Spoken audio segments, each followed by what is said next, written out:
గిరిజన ప్రాంతాల్లో అతి ముఖ్యంగా ఒక 5 పాయింట్స్ మీద ముందుకు వెళ్తున్నాం. ఒకటి త్రాగునీరు, సాగునీరు, రహదారి సౌకర్యాలు, విద్య, వైద్యం. ఈ 5 ఉంటే గిరిశిఖర ప్రాంతాల్లో కూడా 80% వరకు కష్టాలన్నీ పోతాయి. ముఖ్యంగా గౌరవ ముఖ్యమంత్రి నారా చంద్రబాబు నాయుడు గారు వీటి మీద ఎక్కువ దృష్టి పెట్టమని నాకు మొదటి మీటింగ్ లోనే ఆయన ఆదేశాలు ఇవ్వడం జరిగింది. వారి ఆదేశాలకు అనుగుణంగా కేంద్రంతో సమన్వయం చేసుకుంటూ అక్కడి నుంచి నిధులు కూడా తెచ్చుకుంటూ, మీకు మొన్ననే తెలుసు గౌరవ డిప్యూటీ సీఎం గారు కూడా అరకు పాడేరుకి కేంద్ర ప్రభుత్వం ఇచ్చినటువంటి 550 కోట్ల నిధుల్ని ఇవ్వడం కూడా జరిగింది. ఎందుకంటే కేంద్రంతో సమన్వయం చేసుకుంటేనే ఈ రోజు మేము అన్ని విధాలుగా వాళ్ళకు కూడా చేయగలుగుతున్నాం. ఎందుకంటే గత ప్రభుత్వం చేసిన గాయాలు ఇంకా మనకు మానలేదు, మీ అందరికీ తెలుసు. కాబట్టి స్టేట్ గవర్నమెంట్ ఇస్తున్న వాటికి కూడా సెంట్రల్ గవర్నమెంట్ కూడా ఇతోధికంగా కాస్త సహాయపడడం వల్ల, మేము యూసీ సర్టిఫికేట్లు కూడా ఇవ్వడం వల్ల ముఖ్యంగా గిరిజన ప్రాంతాల్లో రహదారి సౌకర్యాలతో పాటు ఏ గ్రామానికి కూడా త్రాగునీరు లేదు అనే విషయం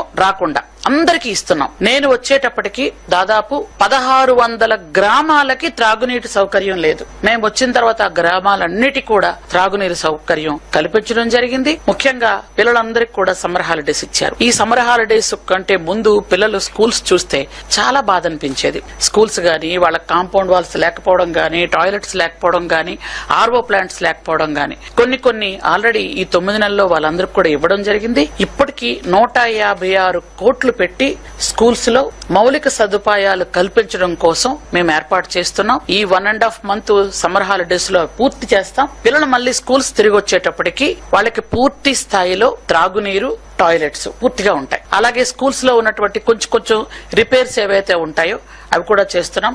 అన్ని స్కూల్స్ కి కాంపౌండ్ వాల్స్ ఇచ్చాం. ఇంతకు పూర్వం ఏంటంటే అమ్మాయిల హాస్టల్స్ ఉన్న వాటికి కూడా ఇచ్చేవాళ్ళు కాదు. మేము వచ్చిన తర్వాత మొత్తం అన్నిటికీ కాంపౌండ్ వాల్స్ ఇస్తూ అమ్మాయిల హాస్టల్స్ లో కొంచెం టాయిలెట్స్ ఎక్కువగా పెట్టించడం, త్రాగునీరు సౌకర్యం కూడా ఎక్కువ పెట్టించడం కూడా జరుగుతుంది. అలాగే మీరంతా మొన్నే చూశారు 10th క్లాస్ అండ్ ఇంటర్మీడియట్ 2 కూడా మనం ఎంత మంచి స్థాయిలో, అంటే ముఖ్యంగా పార్వతీపురం మన్యం జిల్లా ఫస్ట్ వచ్చేది. నేను ఆ జిల్లాలో మంత్రిగా ఉన్నాను. పార్వతీపురం మన్యం జిల్లా ఫస్ట్ వస్తూ 10th క్లాస్ పిల్లలు, ఇంటర్మీడియట్ పిల్లలు కూడా పార్వతీపురం మన్యం జిల్లా 10th ఇంటర్ కూడా 98%, 97% వరకు పిల్లలు చక్కగా పాస్ అయ్యారు. కొంతమంది పిల్లలు ఇప్పుడు 10th క్లాస్ పిల్లలు పార్వతీపురంలో ఉన్నటువంటి ట్రైబల్ వెల్ఫేర్ స్కూల్లో వాళ్ళు ఎన్ఐటి కొంతమంది సెలెక్ట్ అవుతున్నారు, ట్రిపుల్ కొంతమంది సెలెక్ట్ అవుతున్నారు. 10th క్లాస్ పిల్లలు ట్రిపుల్ సెలెక్ట్ అయితే ఇంటర్మీడియట్ పిల్లలు ఎన్ఐటికి, ఐఐటికి కూడా సెలెక్ట్ అయ్యే అవకాశం ఉంది. అలా ఆ స్థాయిలో ఈ రోజు పిల్లలందరికీ కూడా విద్యను అందించడం కూడా జరుగుతోంది.